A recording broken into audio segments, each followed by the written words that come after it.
ರೈತರಿಗೆ ನೋಡಿ ಹಾಗೆ ಮಾತು ನಾಳೆ ಬೆಳಿಗ್ಗೆ ಮಾತಾಡಿ. ಈಗ ಟೈಮ್ ಇಲ್ಲ.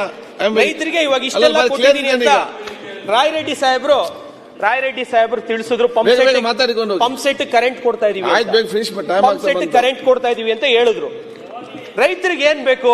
ಒಂದು ನಿಮಿಷ, ಮೇಕ್ ಎ ಕರೆಕ್ಷನ್. 18,000 ಕೋಟಿ ರೂಪಾಯಿ ಸಬ್ಸಿಡಿನ ರೈತರ ಸರ್ ಅದು ಮುಂಚೆಯಿಂದಲೂ ಕೊಡ್ತಾ ಇರೋದು ಕಂಟಿನ್ಯೂ ಆಗಿದೆ ಅಷ್ಟೇ, ಹೊಸ ಯೋಜನೆ ಅಲ್ಲ. ಸಿದ್ದರಾಮಯ್ಯ ಸಾಹೇಬ್ರ ಹೊಸ ಯೋಜನೆ ಅಲ್ಲ, ಕಂಟಿನ್ಯೂಡ್ ಸ್ಕೀಮ್.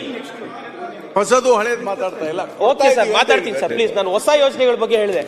ಮಾನ್ಯ ಸಭಾಧ್ಯಕ್ಷ, ಈಗ ರೈತರಿಗೆ ಮುಖ್ಯವಾಗಿ ಬೇಕಾಗಿರುವಂತದ್ದು ನೀರಾವರಿ, ಮುಖ್ಯವಾಗಿ ಬೇಕಾಗಿರುವಂತದ್ದು. ಪ್ರತಿಯೊಬ್ರು ಉತ್ತರ ಕರ್ನಾಟಕ, ಕಿತ್ತೂರು ಕರ್ನಾಟಕ, ಹೈದರಾಬಾದ್ ಕರ್ನಾಟಕ ಎಲ್ಲ ಮಾತಾಡ್ತಾರೆ. ಬೆಂಗಳೂರು ಡಿವಿಷನ್ ಬಂದಿದ ತಕ್ಷಣ, ಮೈಸೂರು ಡಿವಿಷನ್ ಅಲ್ಲೂ ನದಿಗಳಿವೆ.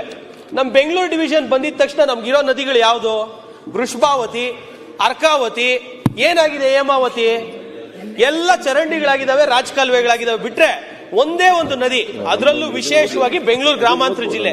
ಇವತ್ತು ನಮ್ಮ ಉಸ್ತುವಾರಿ ಸಚಿವರು ಮಾನ್ಯ KH ಮುನಿಯಪ್ಪ ಸಾಹೇಬರು ಸೀನಿಯರ್ ಇಲ್ಲಿದ್ದಾರೆ. ನಮ್ಮ ಶರತ್ ಅಣ್ಣವರು ಹೊಸಕೋಟೆ ಶಾಸಕರು ಇದ್ದಾರೆ, ನಮ್ಮ ನೆಲಮಂಗಲ ಶಾಸಕರು ಸೀನಣ್ಣವರು ಇದ್ದಾರೆ.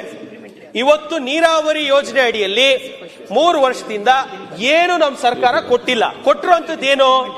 ಎರಡನೇ ಸೆಕೆಂಡರಿ ಟ್ರೀಟ್ಮೆಂಟ್ ಆಗಿರುವಂತ KC ವ್ಯಾಲಿ, HN ವ್ಯಾಲಿಗಳನ್ನ ಕೆರೆಗೆ ತುಂಬಿಸೋದ್ ಬಿಟ್ರೆ ಯಾವುದೇ ರೀತಿಯಾದಂತ ಏತ ನೀರಾವರಿ ಇಲ್ಲ.